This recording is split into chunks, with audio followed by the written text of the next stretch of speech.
Back when she was a child at summer camp, Shima told one of her friends about a map of the island that had an X marked on it. She was determined to reach that X, convinced there was treasure hidden there. Her friend was skeptical, saying there was no way something like that actually existed. But Shima replied that if that were the case, they would just have to go and find out for themselves. Her friend asked why he had to go, and she said it was because he looked athletic. She bet he would be fine even if there was danger involved.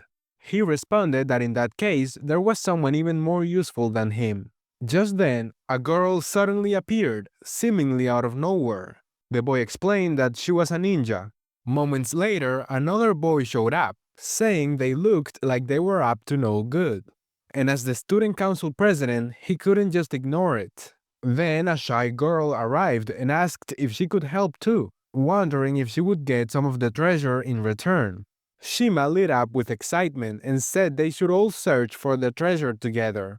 In the present, Heidi arrives where Shima is waiting. She's happy he made it. She shows him the chest where she and her childhood friends hid what they called the secret of the island. They had all locked it together. Despite being 5 of them, the chest only had 4 locks. As the leader, Shima was entrusted with keeping a notebook instead of a key. Heidi is surprised to hear she was the leader. He jokes, asking if the rest of the team included a dog and a pheasant. She gets annoyed. She insists she was a great team leader. Anyway, if he can find the keys and unlock the chest, he will uncover the island's secret. When he asks what the secret is, she tells him it's not something she's going to just blurt out. The locations of the keys are hidden in riddles written in her notebook. Heidi points out that those hints are 10 years old. Wherever they hid the keys, he cannot imagine they are still there.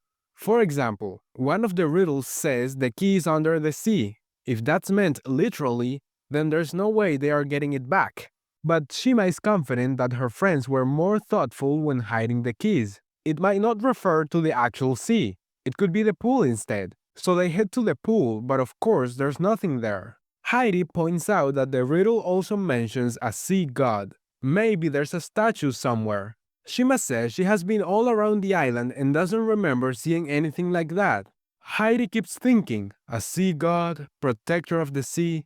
Maybe it's referring to the lighthouse. That would make sense, since it helps keep the sea safe. At the lighthouse, Heidi runs into the blonde girl he met the last time he was here. This time he properly introduces himself and Shima. The girl's name is Wendy. She's picking up trash, and when they notice, they offer to help. Wendy thanks them, saying they are such kind people. While they are cleaning, Heidi and Shima mention that they are looking for some keys. Wendy says she has not seen anything like that. They figured as much, but explain that the clue probably refers to something underwater near the lighthouse. Still, if that's the case, the odds of finding it are pretty low. Later, they go to a diner to keep thinking through the riddle. At one point, Shima jumps onto the table and starts making strange noises. She's pretending to be a sea god. Heidi tells her he doubts the hint was meant to be taken that literally. Maybe the part they are misinterpreting isn't sea god, but under the sea. So he asks the waiter if they happen to have a dictionary. Later, we see the 2 of them have moved to a different location. Heidi is confident this time that his reasoning is solid, and it turns out he's right. They find the key. How did he figure it out? In Japanese, words can have layered meanings. The hint actually referred to the space under the stairs of the shrine dedicated to the sea god who protects the ocean. Shima admits she never would have figured that out. She's thrilled the key was still there and thanks him, saying she owes him one. The next day, they set out to search for the remaining keys. This time, the clue mentions a guard dog sleeping by the gateway to the next life. For the clue to make sense, the dog would need to be over a decade old. How many dogs like that could there be on the island? Once again, Heidi solves the riddle. He realizes that the gateway to the next life is likely referring to the crematorium. It's a bit morbid, but it fits. And that's exactly where they find the key, inside the doghouse of an old dog near the crematorium. The next hint mentions the desert where birds gather. Heidi guesses it might be talking about a chicken coop, some place where birds would naturally be found. So he asks Misaki about it. She tells him that a few people on the island raise chickens, but if he's looking for somewhere with a lot of them, then Shiro's place is probably his best bet. They have a large shed filled with chickens. When Heidi tells Shima, she teases him, saying he must be pretty close to Shiro if he's comfortable dropping by her house.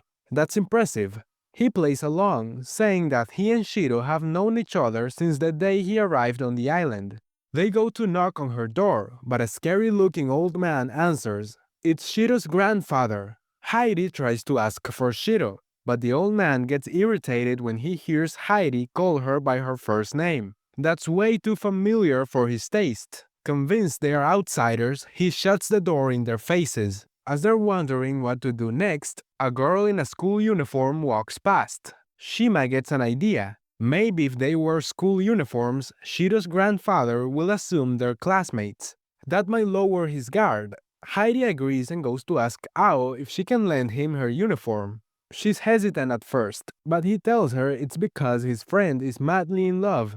Ao assumes he's talking about someone being in love with her, but he clarifies that it's the uniform his friend loves. Eventually, Ao gives in and lends it to him. Shima puts on the uniform and they try again. This time, Shiro's grandfather has no problem calling for his granddaughter. Shiro comes out and asks what they want. After they explain, she takes them to their chicken coop. Heidi searches around and eventually finds the key. Shiro asks what it's for, and they explain that it unlocks a chest containing the island's treasure. She thinks it sounds fun, so they ask if she wants to help them find it. Shiro simply says no. After that, they find the fourth key, which is high up in a tree. Finally, the time comes to open the chest. Shima is overjoyed and thanks Heidi for helping her. He's happy for her, but he asks what the treasure is. Wasn't it supposed to be whatever was inside the chest?